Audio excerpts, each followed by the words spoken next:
नमस्कार and I welcome to all you पार्थाइस। तो मेरे प्यारे व्यूअर्स, मेरे प्यारे डियर स्टूडेंट्स, हम लोग करंट अफेयर्स देख रहे हैं। करंट अफेयर्स का एक तीसरा वीडियो है, आपके लिए बहुत ही बेहद ही महत्वपूर्ण वीडियो है, जो आपको एग्जामिनेशन में औरों से अच्छा अंक दिलाने में बहुत ही महत्वपूर्ण भूमिका निभाएगा। तो now we start the video. आज हम लोग सैन्य अभ्यास पढ़ेंगे और कुछ रिलेटेड जो आपको एग्जामिनेशन में जहाँ से क्वेश्चन रहता है वो पढ़ेंगे।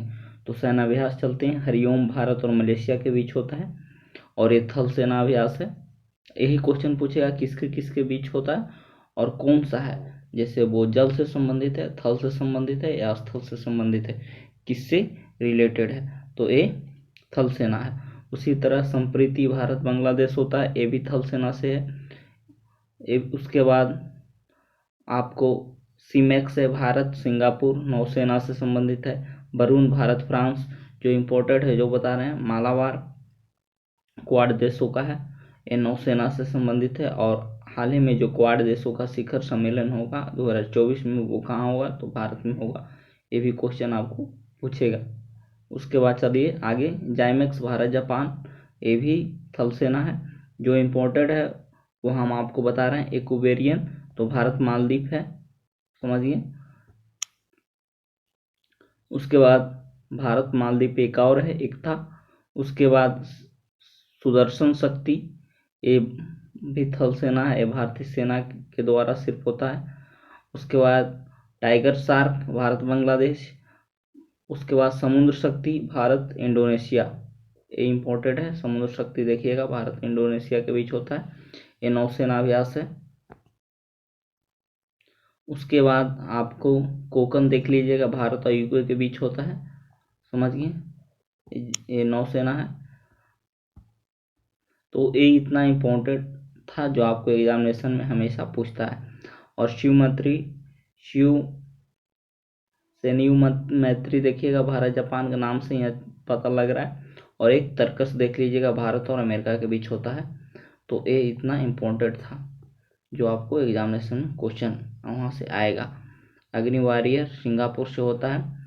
तो आज एशियन अभ्यास से सूर्य किरण देख लीजिएगा, भारत नेपाल के बीच होता है, कई बार एग्जामिनेशन में पूछा है।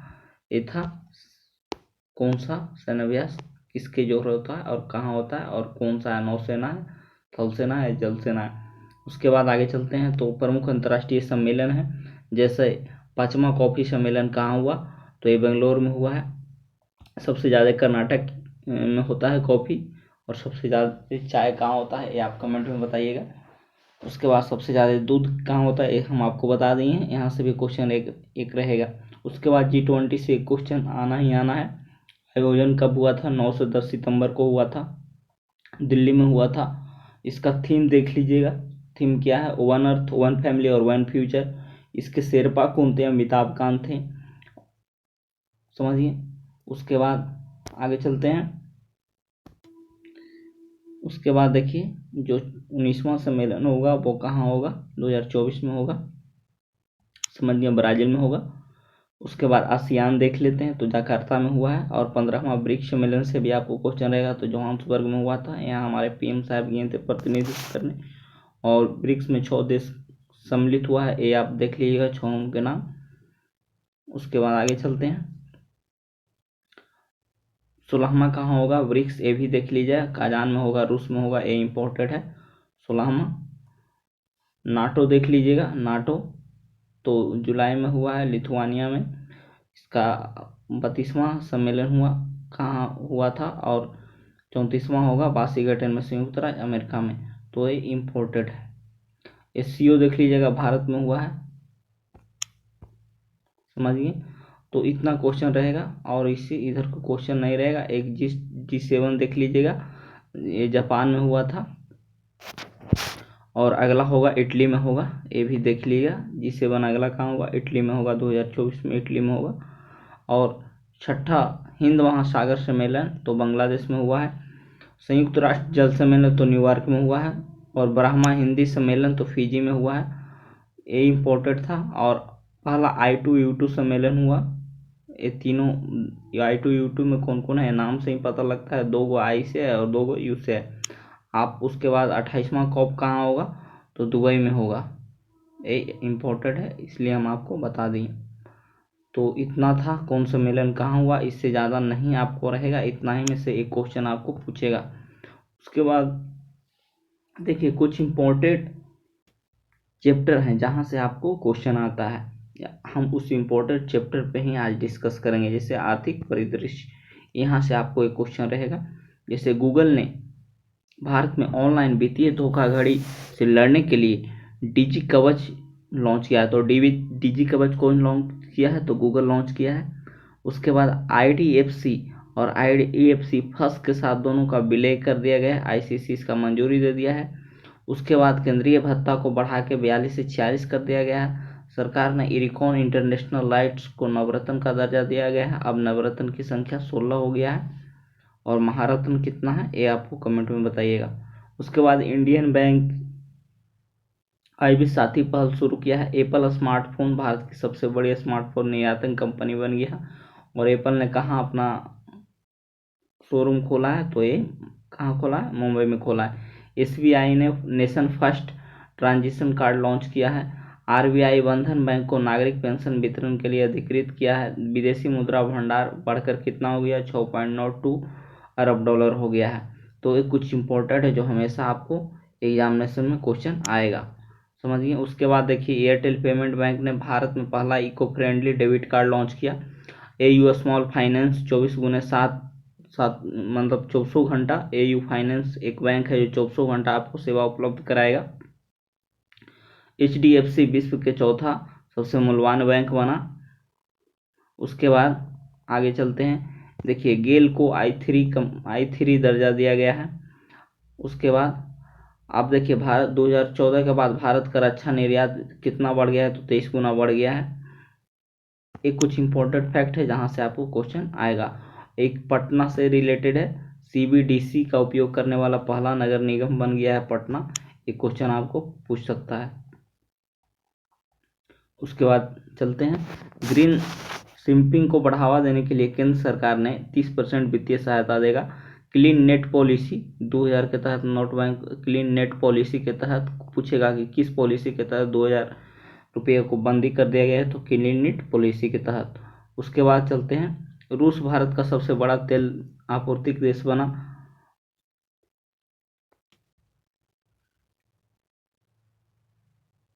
नेक्स्ट चलते हैं, देखिए उसके बाद जो इम्पोर्टेंट है जो हम आपको बताएंगे, यूरो को मुद्रा के रूप में अपनाने वाला 20वां देश क्रोएशिया बन गया है। अब यूरो कितना देश में चल रहा है, पहले 19 था, अब 20 देश में चलेगा। एप्पल को छोड़कर अमेजन दुनिया का सबसे मूल्यवान ब्रांड बन गया है। सोने के एक समान कीमत शुरू करने वाला केरल राज्य शुरू किया है। तो ये इम्पोर्टेंट फैक्ट था। आप देखिए जो महारत्न है वो 12 हो गए। हम आपको कमेंट में पूछे थे कि महारत्न कितने हैं, तो 12 है। और नवरत्न कितने हैं, तो 16 है। एक क्वेश्चन पूछता है हमेशा, इसको ध्यान में रखिएगा। RBI ने वित्तीय संस्थानों को उपयोग सेवा गुणवत्ता मूल्यांकन हेतु पूर्व डिप्टी CM BP कानूनों को अध्यक्ष के रूप में सम्मिलित किया है। तो एक कुछ इंपॉर्टेंट फैक्ट था जहां से आपको क्वेश्चन मिलेगा। अब देख लीजिएगा GDP कौन कितना अनुमान लगाया है भारत को, तो दो ये चीज पूछता है। IMF द्वारा 6.8 और संयुक्त राष्ट्र द्वारा 6.7। तो यही दो आपको पूछेगा, समझिए। और विश्व बैंक पूछेगा तो 6.3। ये 3 गो से ज़्यादा आपको नहीं आएगा। बहुत तो पूछेगा तो NSO द्वारा तो 8.7, समझिए। ये देख लीजिएगा NSO का है कि भारत का है, और NSO कितना लगाया है, तो 8.7 लगाया है। तो ए और ए 4 गो में एक आपको जरूर मिलेगा और किसी का नहीं मिलेगा। अब है साइंस एंड टेक्नोलॉजी चैप्टर है, इससे क्या करंट में क्या इससे घटना हुआ है वो देखते हैं।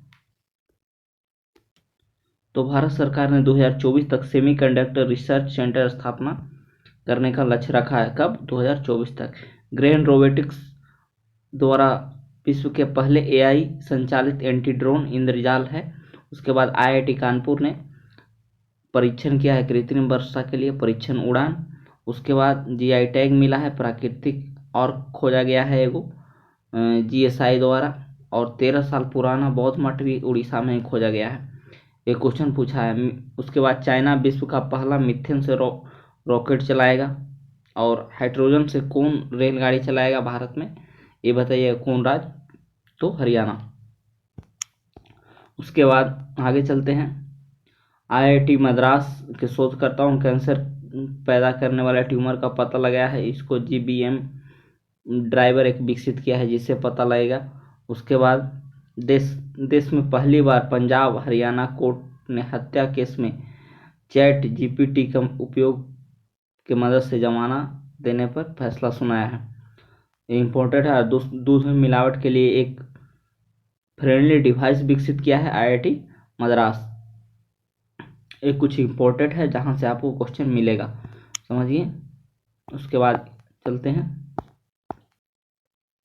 3D प्रिंटिंग इंजन बनाने हैं तो भारत की पहली रॉकेट सुविधा कहाँ लॉन्च किया गया है, तो चेन्नई में किया गया है। और चेन्नई से एक और फैक्ट, इसरो का मिनी स्टेशन भी चेन्नई में तमिलनाडु में बनाया गया है। उसके बाद ग्रीन पोर्ट शिपिंग के लिए भारत का पहला नेशनल एक्सीलेंस सेंटर मुंबई में लॉन्च किया गया। उसके बाद है नेटवर्क रेडियंस इंडेक्स 2022 में भारत का 61वां स्थान था। मध्य प्रदेश में पहली वैदिक घड़ी का निर्माण किया गया है। भारत की पहली लिथियम कहाँ बना है, लिथियम फैक्ट्री आंध्रा में बना है। नीति आयोग और विश्व संसाधन संस्थान ने भारत का पहला राष्ट्रीय इलेक्ट्रिक फ्रेट प्लेटफॉर्म ई-फैट इंडिया लॉन्च किया है, ये दोनों मिलकर किया है। दुनिया का पहली हाइड्रोजन से चलने वाली ट्रेन तो जर्मनी में। और 3D प्रिंटिंग कॉर्निया कहाँ विकसित किया गया है, तो ये भारत के हैदराबाद में विकसित किया गया है, खरगोश के आंख में फिट किया गया है। और केरल है जो देश में अपना इंटरनेट बहाल करने वाला पहला राज्य बन गया है, समझिए। आईआईटी कानपुर कृत्रिम हृदय बनाने वाला तैयार किया है, तो ये इम्पोर्टेंट फैक्ट है जहां से आपको क्वेश्चन रहता है। उसके बाद भारत का पहला ग्रीन इनोवेशन सेंटर केरल में स्थापित किया गया है। और भारत का पहला सुपर कंप्यूटर परम शक्ति आईआईटी खड़गपुर ने विकसित किया। तो ये साइंस एंड टेक से कुछ इंपॉर्टेंट क्वेश्चन था जो आपको एग्जामिनेशन में आएगा। वीडियो को देखिएगा और वीडियो को दोबारा देखना है तो एक बार स्किप करके एक बार और देखिएगा तो आपको क्लियर हो जाएगा, समझ रहे हैं। उसके बाद आगे चलते हैं। ये है रक्षा और प्रतिरक्षा से संबंधित करंट अफेयर्स, वो करंट अफेयर्स जो आपको एग्जामिनेशन में पूछता है। तो चलिए, 8 अक्टूबर को वायुसेना दिवस मनाया जाता है और 91वां वायुसेना का स्थापना दिवस था। उसके बाद भारत में लद्दाख के न्योमा में दुनिया का सबसे ऊंचे लड़ाकू हवाई अड्डा का निर्माण किया गया। C-295 एयरपोर्ट एयरक्राफ्ट पहली बार वायुसेना में शामिल किया गया। उसके बाद जो इम्पोर्टेंट है वही हम आपको बता रहे हैं। उसके बाद आईआईटी कानपुर ने कमनेज ड्रोन स्वदेशी संस्करण लॉन्च किया। डीआरडीओ द्वारा अग्नि प्राइम बैलिस्टिक मिसाइल का परीक्षण किया गया। उसके बाद आगे चलते हैं। तो चंडीगढ़ में राजनाथ सिंह ने MiG-21 का जो हनुमानगढ़ में दुर्घटनाग्रस्त हो गया था, समझिए। MiG-21 कहाँ दुर्घटनाग्रस्त हुआ था, तो हनुमानगढ़ में। उसके बाद रक्षा मंत्री चंडीगढ़ में विश्व विरासत वायुसेना का उद्घाटन किए हैं, ये भी इम्पोर्टेंट है, ये भी पूछेगा। भारतीय सेना ने 5 महिला अधिकारियों को अपनी ऑर्डिनरी रेजिमेंट में शामिल किया है। उसके बाद आगे चलते हैं।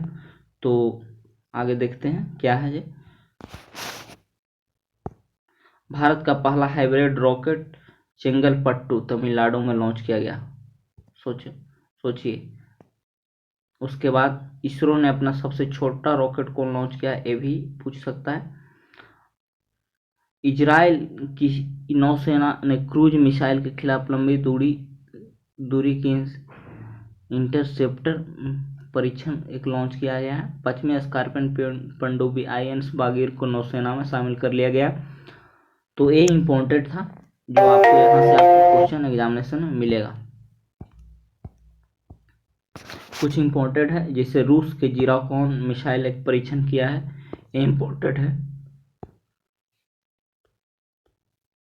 तो ये था आपको रक्षा प्रतिरक्षा से। अब चलते हैं अंतरिक्ष प्रौद्योगिकी से जो इम्पोर्टेंट है वो हम आपको बताएंगे।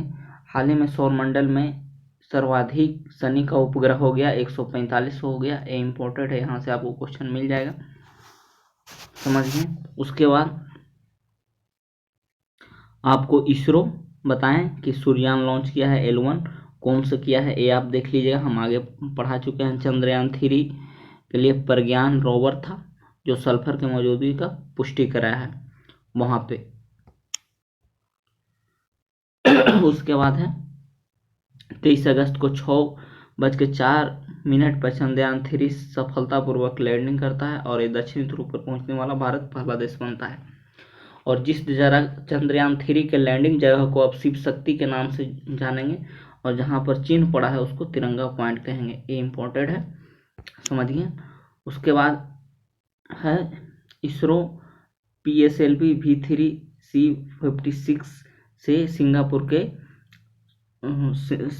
रॉकेट पर 7 सिंगापुर के उपग्रह लॉन्च किया है।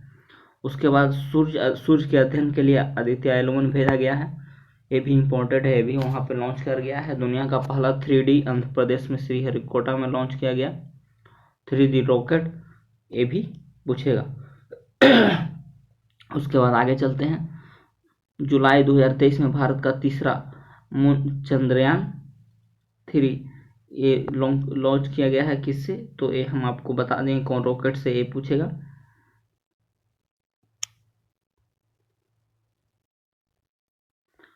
उसके बाद चलते हैं चीन, ये आप लोग देख लीजिएगा, कुछ इंपॉर्टेंट है उसको एक बार आप नज़र दौड़ा के पढ़ लीजिएगा वीडियो से रोक के। वहाँ पे देखते हैं नासा एक आर्टेमिनियस 2 अंतरिक्ष ये 4 अंतरिक्ष यात्रियों को अंतरिक्ष में भेजा इससे। उसके बाद चलते हैं, ये शनि ग्रह हो गया, सबसे ज़्यादा उपग्रह है। उसके बाद आगे चलते हैं। उसके बाद जापान है जो विश्व का पहला वाणिज्यिक चंद्रमा लैंडर लॉन्च किया है। अब जापान चंद्रयान चलाने के लिए भाप का प्रयोग करेगा।